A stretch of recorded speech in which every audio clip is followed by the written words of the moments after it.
Hey, what's up guys? Average Tech Guy here, and here it is, iPhone 10.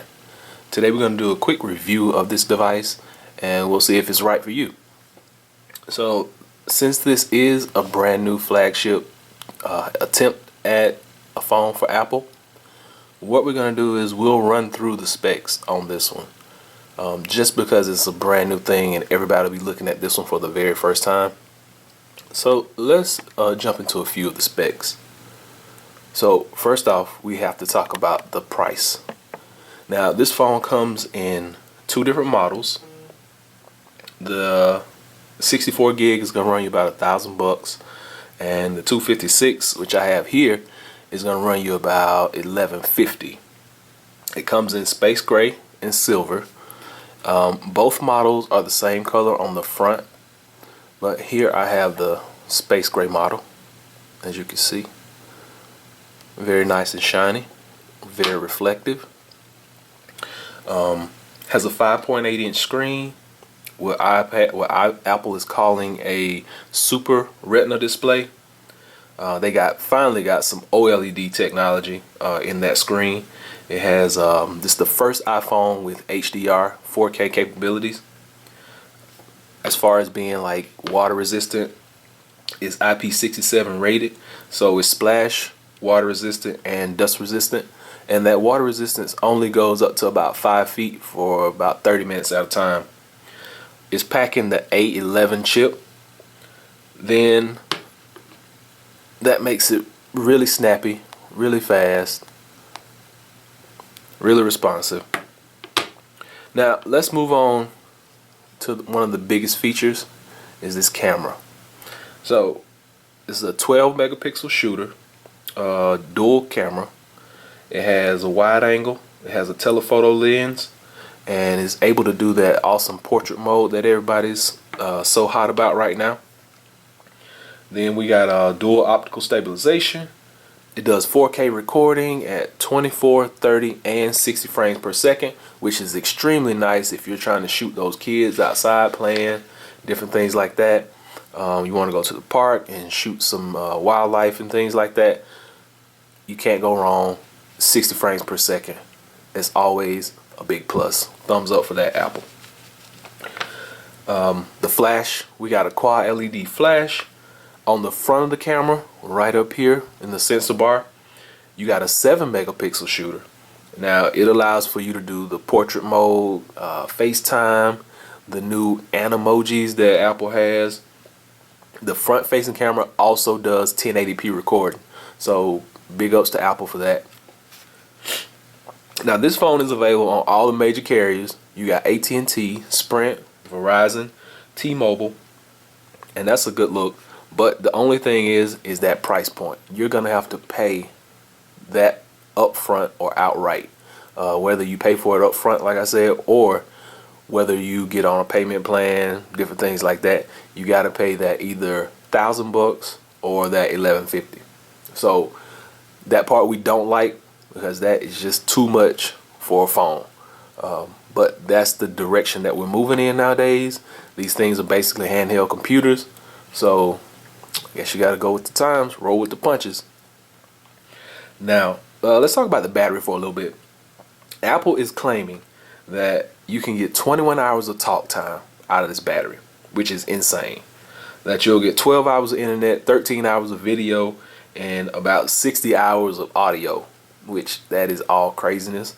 But we have not done full testing on all that yet, so just stay tuned. We'll have some updates and we'll let you know what you can actually do with this battery in a full day. Now, one of the other things that I really did not like about this, if you go on Apple's website, they tell you that this phone is fast charge capable, which means that you can go from 0 to 50 in about 15-20 minutes. The only thing is you have to go out and buy another power adapter and another cable, which is going to set you back about 80 more bucks. So by the time you fully trick out your phone, case, fast charger, cable, everything, you're looking at almost $1,300-1,400 for the highest end model. That's a no-go. I do not like that. And that's really one of the only things that I don't like about this device. It is a very nice device, very sleek, feels really good in the hands.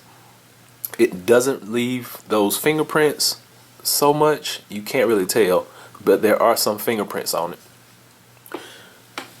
The only thing I would say is that price.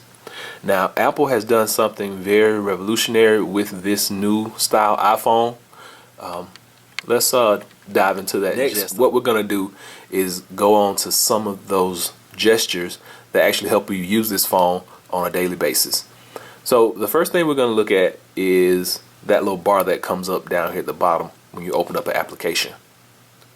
So we're gonna open up an application, and if you notice, you get this little bar right here. This is your gesture bar. Now, this is where you're gonna control everything from. So if you want to go back home, you're gonna swipe up. If you want to open up multiple gestures, let's do that. Now let's make sure we have another one open. So if you take this and you swipe over, there we go. It actually swaps between your applications and you can swipe back. And the next thing you can do, if you want to close these applications out, what you're going to do is hold this bar and drag it and hold right there in the middle of the screen. Let that go. Now from here, you can actually do one of two things to get rid of this. Now, normally you would just swipe these away. You can't swipe them away now. If you swipe, it takes you back to your home screen. So what you want to do is do your 3D touch, and you make these little icons come up. Red circles with minuses in them. Now, from here, you can swipe away, or you can just touch that. So let's get rid of both of these, and we'll do one each way. So the first one we'll swipe away. There we go. Second one, we'll touch. There we go. Awesome little features. Seeing as if we do not have a home button, which I give Apple 100% props for being able to get rid of that home button and introduce these gestures. I wish that was something that Samsung would have been able to do with their Note 8. But maybe next year they'll get with the program and kind of get some gestures or something going. We'll see. Next thing we're going to talk about is how to actually power the phone off. So from over here at your power button, you're going to hold your power button and either one of these volume rockers, and now you can turn your phone off. And if you just press it, turn the screen off just like that. So would I buy this device? For the average person, if you have an iPhone 7, I would consider upgrading. If you bought the iPhone 8, I wouldn't have bought it. With that being said, iPhone 8 is basically an iPhone 7s that they should have released earlier this year. And I think that Apple is just trying to get people's money. But, I mean, they succeed every year. Apple can pretty much sell ice to polar bears at this point in time. But if you do have the iPhone 7, I do suggest you upgrade to the iPhone 10. If you don't want to pay that kind of money, trade it in, see if you can get a discount on it. But all in all, it's a nice device. It's nicely made. Has that nice little wake up feature when you pick it up. It does hold some fingerprints. I'm sure that the white model doesn't hold as many just because of the color that it is. But anything black, you're going to get those fingerprints on. So would I buy? Yes, I would buy. It is worth the upgrade. Like I said, if you do have the 7, it's worth the upgrade. And if you have the 8, you should have waited. Hope this helps someone. Until next time, hit that like button, hit that subscribe. Average Tech Guy out. Peace.